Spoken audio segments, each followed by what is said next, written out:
আসসালামু আলাইকুম রহমতুল্লাহি আবরকাতু। দেশ এবং প্রবাসের সকল ভাই বোনদেরকে জানাই সালাম। আপনাদের দোয়ায় আলহামদুলিল্লাহ ভালো আছি। আপনারা কেমন আছেন? আসলে ভালো নেই।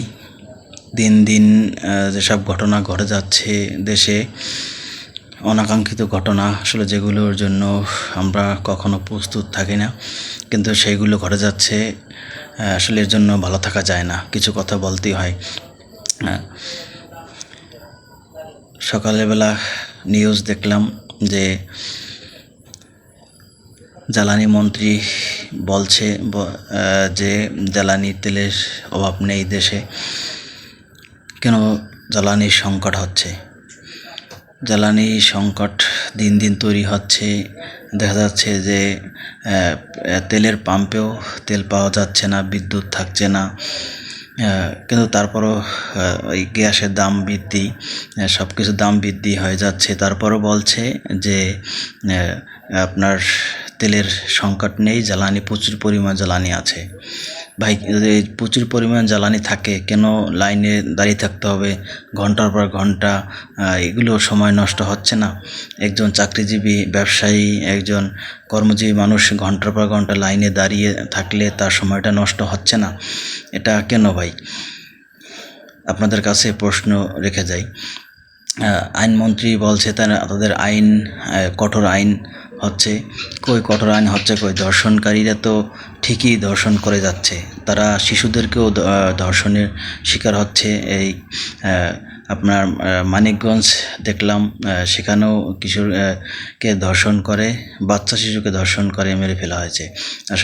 এসব কেন হচ্ছে? দিন দিন প্রত্যেক দিন এমন কোনো ঘটনা ঘটছে না দেশের ভিতরে যেটার সুষ্ঠু তদন্ত হচ্ছে, সুষ্ঠু বিচার হচ্ছে? কোথায় সেই বিচার?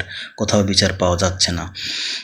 আপনার শিক্ষামন্ত্রীর কথা শুনলে তো আমার মনে হয় যে এখন যারা মন্ত্রী হয়েছে, অনেক মন্ত্রী দেখা যাচ্ছে উল্টাপাল্টা কথা বলছে। আসলে এগুলো দিয়ে দেশ পরিচালনা কিভাবে করবে আমার তো সন্দিহান আছে।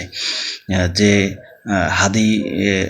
হাদি সাহেবের কথা, শহীদ হাদি সাহেবের কথাটাই ফলে যাচ্ছে কি না, আমার তো সেটাই সন্দেহ হচ্ছে।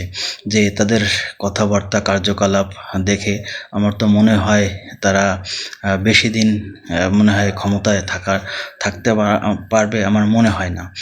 যে আপনারা এখন থেকেই যদি আপনারা সরকার দলীয় আপনাদের কথাবার্তা, আচরণ, আইন কানুন যদি অন্যরকমের হয় চলছে, কিন্তু সেদিকে খেয়াল না করে আপনারা উল্টোপাল্টা কথা বলছেন, উল্টোপাল্টা আইন করছেন। আবার শোনা যাচ্ছে যে স্বরাষ্ট্রমন্ত্রী সালাউদ্দিন সাহেব বলছেন যে হাদির কবরস্থানটা সরিয়ে ফেলা হবে। আবার এটার জন্য অনেকে ছাপাই গাছে সাপোর্ট করছেন। এগুলো আসলে আপনাদের মাথা খারাপ হয়ে যাচ্ছে কি না আমার তো সন্দিহান।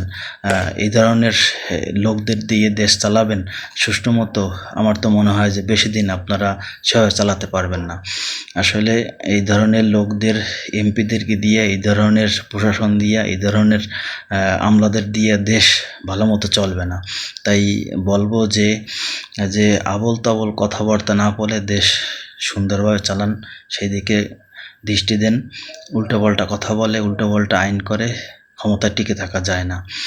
স্বৈরাচারের পতন হয়েছে, এক স্বৈরাচার আর এক স্বৈরাচারে যদি উদ্যোগ হয়, আবার স্বৈরাচার যদি মাথাচাড়া দিয়ে ওঠে, এদেশের মানুষ কিন্তু সেটা কিন্তু প্রতিহত করবে, এবং এদেশের মানুষ কিন্তু সেটাও কিন্তু তারা ব্যবস্থা নিতে পারবে। এদেশের মানুষ কিন্তু আন্দোলন করতে শিখেছে, এদেশের মানুষ কিন্তু সংগ্রাম করতে শিখেছে, এদেশের মানুষ সব কিছু শিখে ফেলেছে।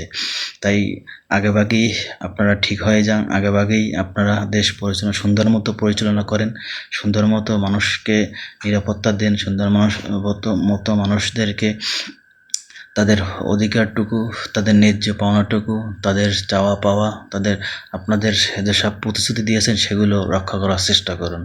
উল্টোপাল্টা কথা বলে, উল্টোপাল্টা আইন করে, উল্টোপাল্টা কথা বলে আসলে আপনারা আরও নিজেকে প্রমাণ দিচ্ছেন অযোগ্য।